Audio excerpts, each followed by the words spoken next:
joy, bliss, radiance, pleasure, ecstasy.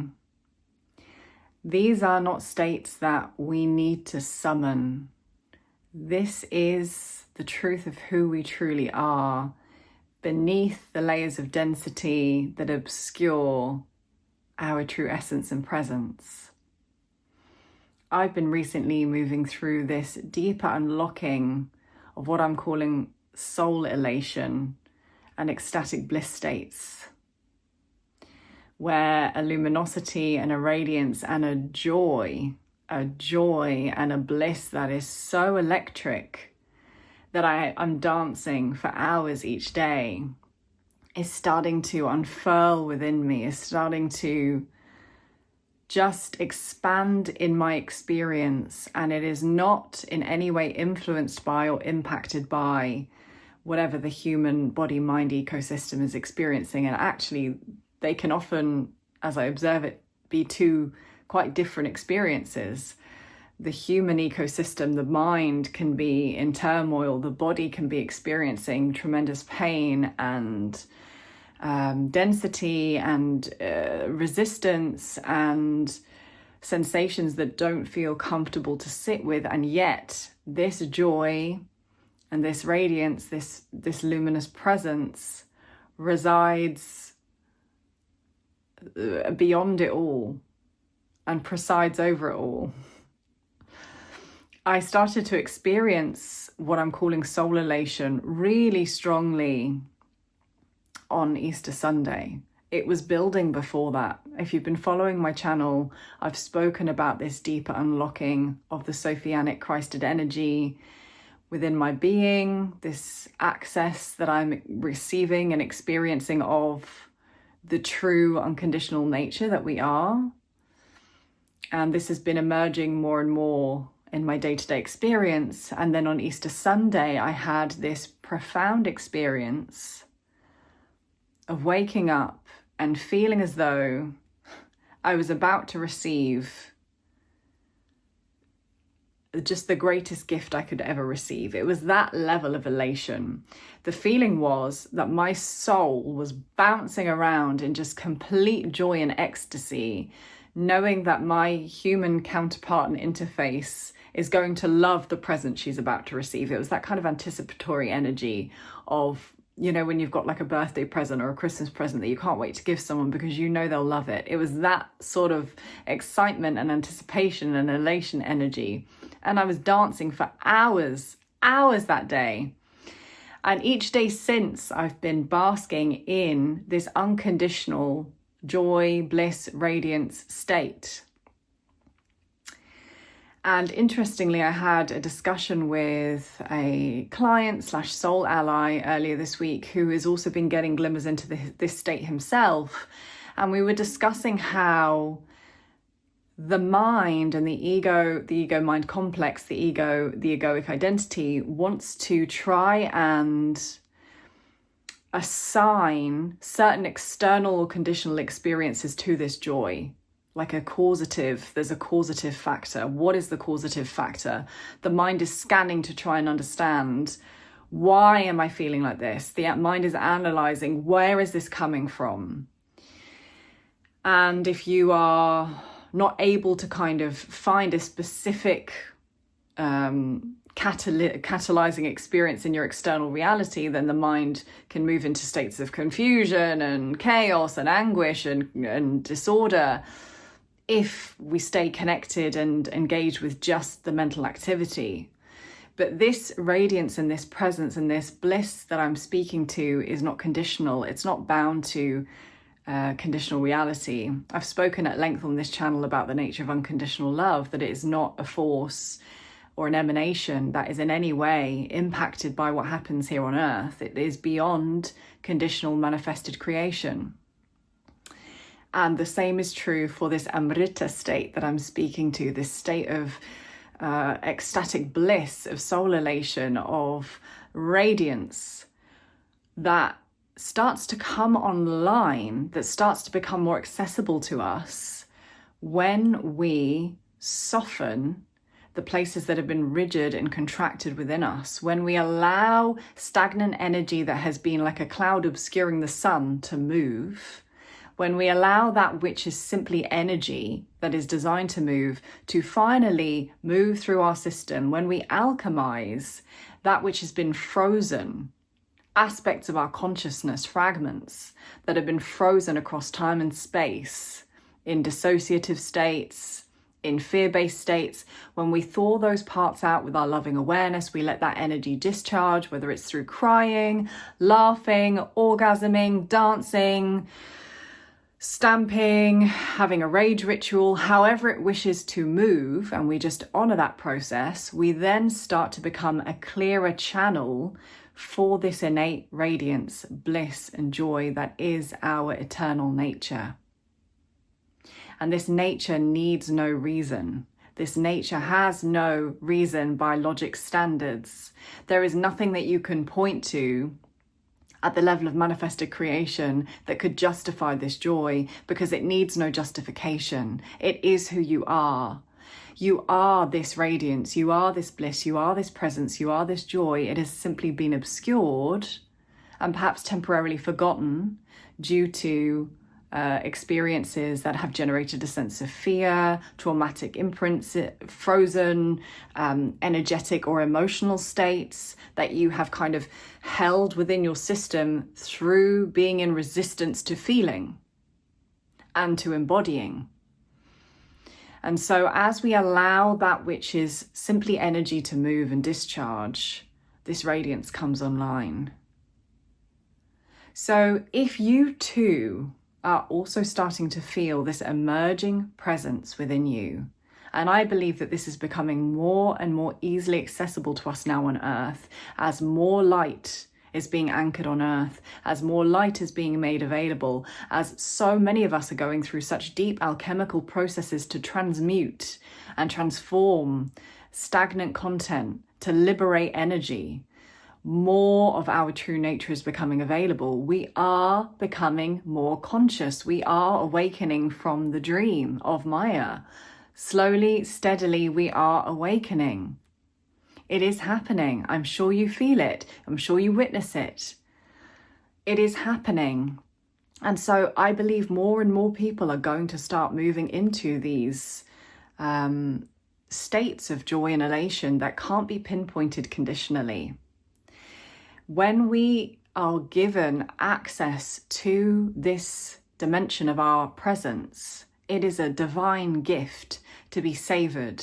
It is not something to be analyzed. It is not something to be pulled apart.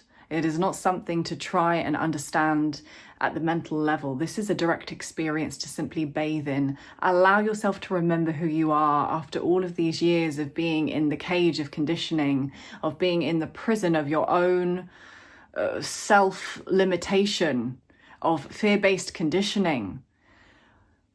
Give yourself this gift to just be. And to allow this energy to move. This energy is so fundamentally linked to our primal and primordial life force energy of the Kundalini Shakti.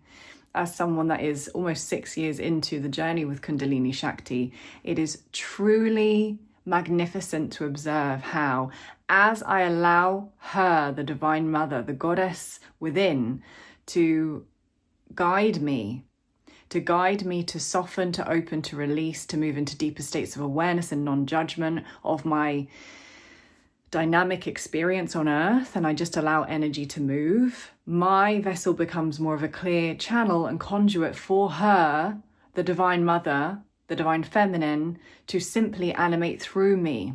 And her natural state is one of creative ecstasy, creative liberation, of creation, of manifestation, of expression with no limits.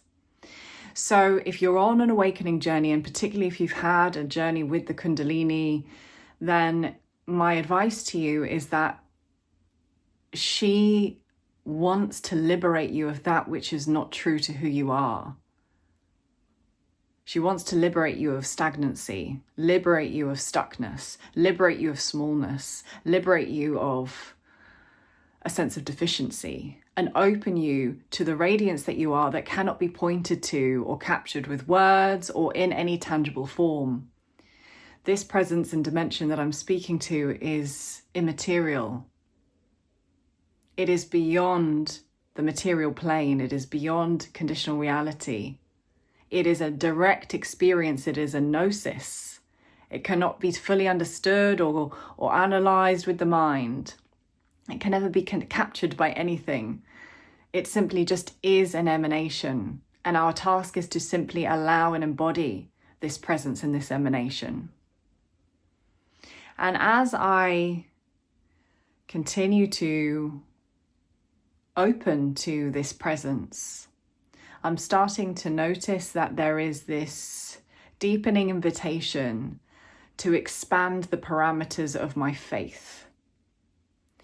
And I'm observing how, because we have endured so much pain at a human level on this planet, because this plane has been steeped in so much suffering and so much Maya and so much discontent and disorder for so long, there is an aspect of the egoic personality that is very dubious of and doubtful of the divine's presence.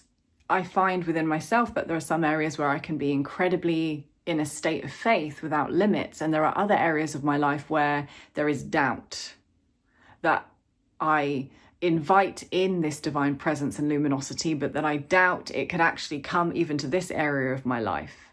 So the invitation as we open to these higher energies, these exalted energies, these exalted dimensions of our being, is to let doubt melt away.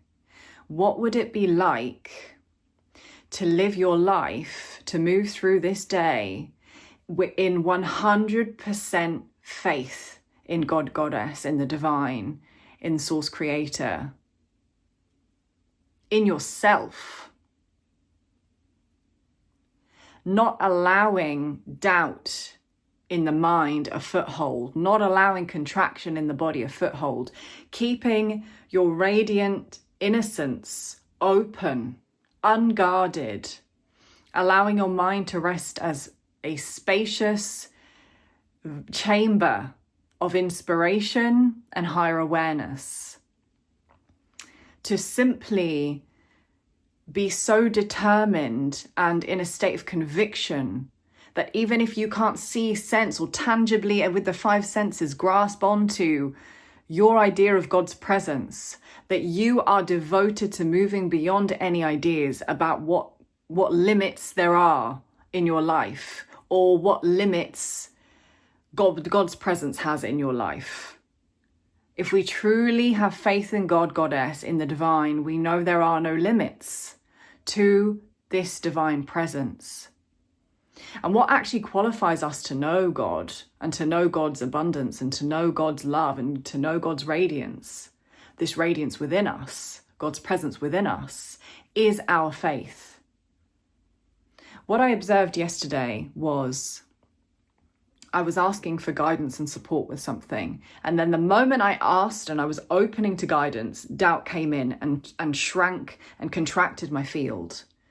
So right away, there's a kind of opposing experience there. There's an opening and then there's a closing. So you cannot be in faith and be in doubt at the same time. And the divine is asking us to stop identifying with a suffering-based paradigm. I know there has been suffering on this planet and there continues to be suffering on this planet. I'm not deluded. I've gone through a lot of it myself.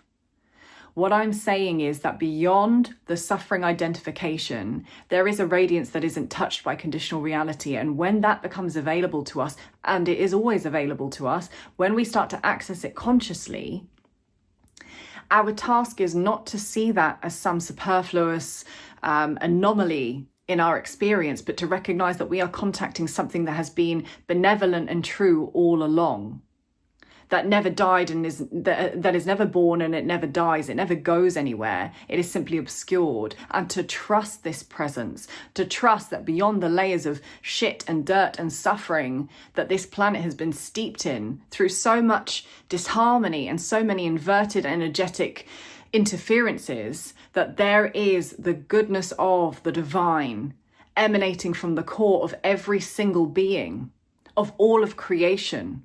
That all of creation, all of manifested creation is infused with and animated by divine presence. And it is our state of perception and our state of consciousness that allows us to know this directly, to experience this directly. It is not something that we can witness with the mind and observe at a tangible level alone. I'm speaking about realms of perception and dimensions of reality that must be internally experienced. This is gnosis, direct experience and knowing of this truth that I'm speaking to.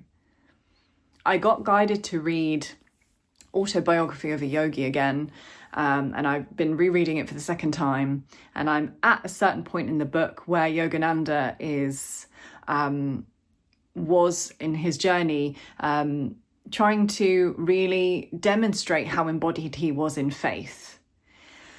And he had a friend with him on this particular adventure who wasn't embodied in faith, who was very skeptical. And my heart just was so ablaze reading Yogananda's investment in his faith and his trust in the divine without any conditions that would support that investment in his faith. There were certain conditions that would actually potentially work against him being in God's favor, right? That how is he possibly going to get out of this situation? And yet he does. His faith becomes the bridge.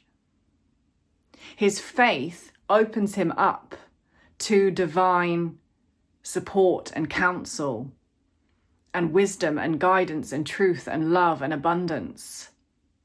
Our faith becomes the portal to transport us from states of limitation to states of expansion, of greater truth, of greater clarity, of greater embodiment of our true nature. But what that actually means is not just mentally and conceptually saying, okay, I'm going to be really strong in my faith, but embodying in this resolute state that I will not give doubt in the mind, contraction, doubt and limitation, restriction, resistance in the body a foothold. I choose to be an open, clear channel for innocence, radiance, truth, love and light. It is a stripping back, a stripping bare, to be naked, to be organic, to be free in our emanation. It is not necessarily an easy journey in a world that does not value the innocent, that has actually really dehumanized our sensitivity and desensitized us to that which is sacred within us. It can feel incredibly raw and vulnerable to open to these states and to embody them. And yet, when we do, we are given access to a power and a presence that can never be governed by or dominated by anything in material reality, anything at the level of manifested creation. And we actually come to know ourselves as the presence that influences and informs manifested creation. It's time, my friends. We are at that point in our evolutionary journey that we have been preparing for over many incarnations. This is the shift. Some are calling it the shift from 3D to 5D. Some are calling it ascension. Some are calling it global awakening. Some are calling it the return of the Christed consciousness. The time is upon us. It's here. The light is here. The opportunity to open to these higher energetics are here. We have been encoded with this gnosis. It is ours to claim and unlock.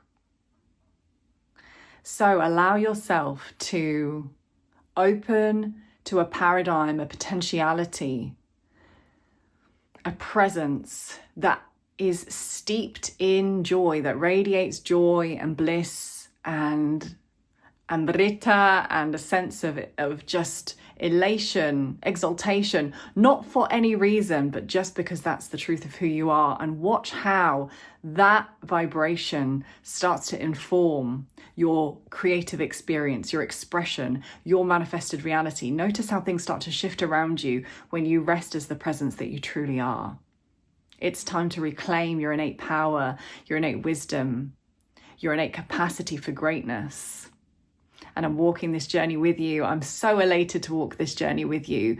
I've been having this experience recently of my soul just absolutely ecstatic about being here on earth. It's so funny to observe that this is going on and then my human interface can be experiencing lots of other things, but my soul is just so happy to be here, so happy to be involved. So happy to be on earth at this time, so elated at the dynamic, contrasting experiences I'm having, so elated at how much I'm opening, unlocking and clearing and expanding in my consciousness, so elated that I'm here, so elated, not even for any particular reason, but just to be here and to be having this experience. My soul is having a wonderful time. That's what is really being communicated to me now. So I'm with you on this journey, friends.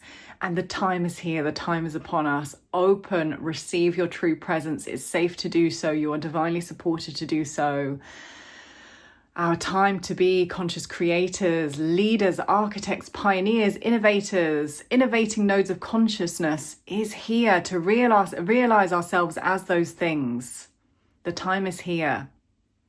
Sending you so much love, bliss, elation, joy, ecstasy, awakening on your journey. And I look forward to connecting with you again in the next video.